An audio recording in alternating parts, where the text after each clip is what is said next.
अस्सलाम वालेकुम वरहमतुल्लाह। तारीख़ में सबसे पहला जो कसामा है वो बनी हाशिम कबीला में हुआ था।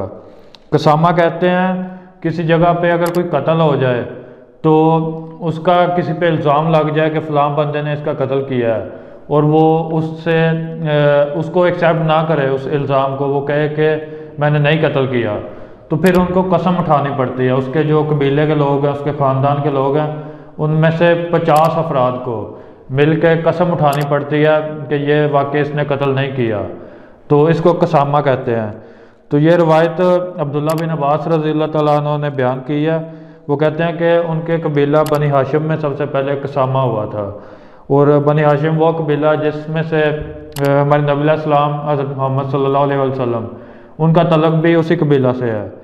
तो अब्दुल्ला बिन अब्बास रज़ी अल्लाह तआला अन्हु बयान करते हैं कि वाक़या इस तरह हुआ था कि बनु हाशिम के एक शख्स को एक आदमी ने अपने पास नौकर रखा, और वो आदमी किसी और कबीले का था, वो भी कुरैश के किसी कबीले का था। तो उसने अपने पास नौकर रखा। तो एक दफ़ा वो जो आदमी है वो अपने उस नौकर के साथ तजारत के लिए मुल्क शाम की तरफ जा रहा था। तो वो शाम की तरफ जब जा रहे थे सफ़र में, ऐसे हुआ कि वहाँ एक और आदमी आया, उनके साथ आया, वो भी बनी हाशिम का था। तो वो उस नौकर को कहता है, वो नौकर भी बनु हाशिम से था और वो जो आदमी आया वो भी बनु हाशिम से था। वो कहता है कि मेरे ऊँट की जो है रस्सी टूट गई है, ऊँट के ऊपर जो सामान लदा हुआ है उस बोरी की रस्सी टूट गई है। तो वो आप ऐसे करो कि अपना ऊँट की एक रस्सी दे दो, अपने किसी ऊँट की एक रस्सी दे दो, तो आपका ऊँट वैसे चलता रहेगा, रस्सी की ज़रूरत नहीं है, तो आप मुझे दे दें, मैं इसको बांध लेता हूँ। तो वो चूँकि वो नौकर जो है वो भी कुरैश से, उससे बनु हाशिम से था, तो उसने वो रस्सी उनको दे दी। तो वो रस्सी बांध के वो बंदा चला गया। तो उसके बाद ये जो नौकर है ये इसने अपने मालिक के साथ एक जगह पड़ाव किया उसी सफ़र के दौरान। तो जब पड़ाव किया तो उन्होंने अपने ऊँटों को वहाँ बांधा। तो जब बांधा तो सिर्फ एक ऊँट खुला रह गया जिसकी वो रस्सी नहीं थी। तो उस मालिक ने उससे पूछा कि ये ऊँट क्यों खुला है। तो उस नौकर के पास कोई भी उसका अच्छा जवाब नहीं था, कोई मुनासिब। तो जब कोई भी सही जवाब उसका ना दे सका वो, तो उसने उसे एक लकड़ी मारी, वो जो मालिक था उसने लकड़ी मारी उस नौकर को, तो उससे वो मर गया, उसकी वफात हो गई उसी एक लकड़ी से। तो जब वो मर गया तो वो उसको छोड़ के चला गया, लेकिन उस वहाँ से एक आदमी का गुज़र हुआ, और वो अभी जो नौकर था बनु हाशिम कबीले का था बंदा, वो अभी उसकी वफात नहीं हुई थी, अभी कुछ सांस उसके थे। तो एक बंदे का वहाँ से गुज़र हुआ, वो उसके पास आया, तो उस नौकर ने उसे कहा कि क्या तुम हज पे जाते हो। उसने कहा कि हाँ मैं कभी कभी जाता हूँ। तो उसने कहा ऐसे करो कि जब तुम कभी मक्का जाओ तो ऐसे करना कि मेरा ये पैगाम उन तक पहुँचा देना, उधर जाके पूछना कि कुरैश वाले लोग कौन हैं। जब पता चले कि ये लोग कुरैश वाले हैं, फिर उनमें से पूछना कि बनु हाशिम वाले कौन हैं। फिर जब बनु हाशिम वाले पता चले तो उनमें से पूछना कि अबू तालिब कौन है, तो उससे जाके ये बात करना, उसको मेरा ये पैगाम देना। तो कहते हैं कि पैगाम ये है कि उसको जाके बताना कि आपके कबीले के उस बंदे को ये फ़लाँ शख्स ने कत्ल कर दिया था। तो उसके बाद उस नौकर की वफ़ात हो जाती है। तो फिर कुछ टाइम गुजरता है और वो जो बंदा वापस जाता है, वो मालिक जो था इस नौकर का, तो उससे अबू तालिब उधर पूछते हैं, क्योंकि वो अपने कबीले के सरदार थे, तो वो पूछते हैं कि वो बंदा कहाँ है जो आपके साथ नौकर था। तो वो कहता है कि वो रास्ते में बीमार हुआ था, मैंने उसकी खिदमत भी की, लेकिन वो सेहतमंद नहीं हुआ, वो मर गया। तो कहता है कि मैंने उसे उधर ही दफना दिया। तो उसने ये चीज़ बताई।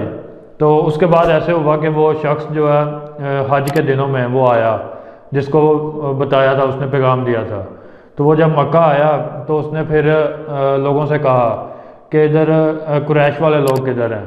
तो जब बताया गया कि फ़लाँ लोग कुरैश वाले हैं, उसके बाद उसने पूछा कि बनु हाशिम वाले कौन है। तो उसको बताया गया कि फ़लाँ लोग जो हैं वो बनु हाशिम वाले हैं। तो जब वो गया बनु हाशिम के पास, उनसे पूछा कि अबू तालिब कौन है। फिर अबू तालिब से मिला, उससे मिल के फिर उसको बताता है कि तुम्हारे फ़लाँ शख्स ने इस तरह से मुझे पैगाम दिया था। तो वो पैगाम उन्हें मिल जाता है कि फ़लाँ बंदे ने कत्ल किया है आपके इस फ़र्द को। तो अबू तालिब फिर उस बंदे के पास जाते हैं, जाके पूछते हैं कि तूने उस बंदे को कत्ल किया था, तो तूने हमें बताया ही नहीं था। तो अब तेरे लिए ऐसे है कि तू ऐसे कर कि 100 ऊँट दीत में दे दे। दीत या देत लफ्ज़ है, वो उससे मुराद होता है कि बदले में दिया जाता है, कि कत्ल हुआ है उसके बदले में उसका वो मुआवजा समझ लें कि इस तरह से, यानी कि उसकी बचत हो जाएगी, उसको फिर कुछ नहीं कहा जाएगा। तो उसने कहा कि या 100 ऊँट दे दो, तो या ऐसे करो कि अपने कबीले के 50 आदमियों को इकट्ठा करो और उनसे कसम दिलवाओ, तो फिर तुम्हें बख्शा जाएगा, नहीं तो फिर तुम्हें कत्ल ही किया जाएगा। तीसरी सूरत यही है कि तुम्हें कत्ल किया जाएगा। तो उसने कहा कि मैं ऐसे करता हूँ कि मैं अपने कबीले के 50 आदमियों से कसम दिलवाता हूँ। तो फिर ऐसे किया गया कि उसने अपने कबीले के 50 आदमी सेलेक्ट किए, उनको खाना काबा के करीब यानी रुकन और मुकाम इब्राहिम के दरमियान वहाँ से कसम वहाँ उन्हें इकट्ठा करके वहाँ कसम लेनी थी। तो ऐसे हुआ कि जो लोग इकट्ठे हुए थे उनमें से एक जो आदमी है, वो उस शख्स की जो माँ है वो बनु हाशिम कबीला से थी। तो वो आके अबू तालिब को कहती है कि आप ऐसे करो कि मेरे उस बेटे को बख्श दो, उससे कसम ना लो। तो उन्होंने उसके कहने पे फिर उसको बख्श दिया, बाकी 49 रह गए, 49 रह गए।